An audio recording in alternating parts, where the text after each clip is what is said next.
किसी जमाने में लाल बहादुर शास्त्री जी ने प्रधानमंत्री रहते हुए जब देश में अन्न की क्राइसिस थी तो एक अपील की थी, इकोनॉमिकल अपील, कि यदि पूरा देश अन्न के लिए एक दिन का उपवास करना चालू कर दे तो देश को अन्न से राहत मिलेगी। और उसी तरह की अपील आज नरेंद्र मोदी जी ने की है, एक इकोनॉमिकल अपील, गोल्ड बाइंग पर रेस्ट्रिक्ट करना।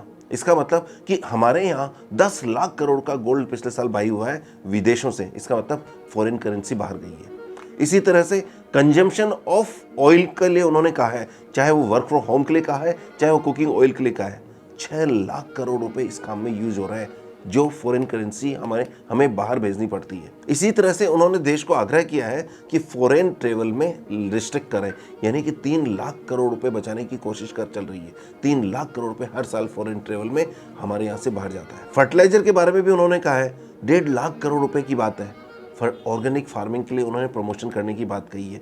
रीज़न साफ है कि गवर्नमेंट एक्शन के मूड में है। गवर्नमेंट चाहती है कि हम सभी का सपोर्ट मिले और साथ में गवर्नमेंट भी एक्शन करेगी। अब इंपॉर्टेंट शेयर बाजार वालों के लिए है कि गवर्नमेंट क्या एक्शन कर सकती है। गवर्नमेंट नंबर 1 तो इथेनॉल पे कुछ ना कुछ काम करेगी कि पेट्रोल में जितना ज़्यादा ऑयल में इथेनॉल मिलेगा उतना ज़्यादा फायदा होगा, या वो प्रोडक्शन देश में ही है तो वो हम मिक्स कर सकते हैं। तो एक तो इथेनॉल की बात हो गई। दूसरा, एफआईज को वापस लाने का काम हो सकता है, क्योंकि 2 लाख करोड़ रुपए पिछले साल एफआईज लेके गए हैं बाहर, तो एफआईज कैसे आ सकती हैं। तो यहाँ मुझे उम्मीद है कि गवर्नमेंट जल्दी एक्शन लेगी। किस पर?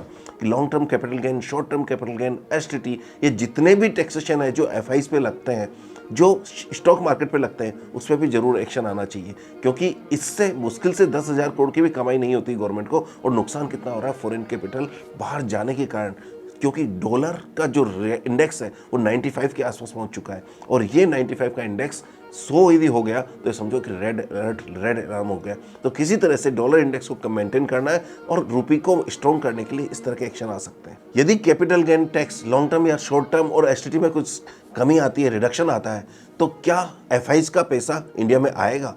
जरा सोचिए, 2 लाख करोड़ जा रहा है, उसकी जगह 3 लाख करोड़ रुपए आने लग जाए या 5 लाख करोड़ रुपए आने लग जाए सिर्फ एक डिसीजन से, तो आप सोचिए कि शेयर बाजार क्या हो सकता है। ये गवर्नमेंट के भी हाथ में है, और जरूर आप तैयार हो जाइए एक्शन के लिए और उसी तरह से अपनी पोजीशन कीजिए। मिलते हैं नेक्स्ट वीडियो में। All the best, happy investing, thank you very much.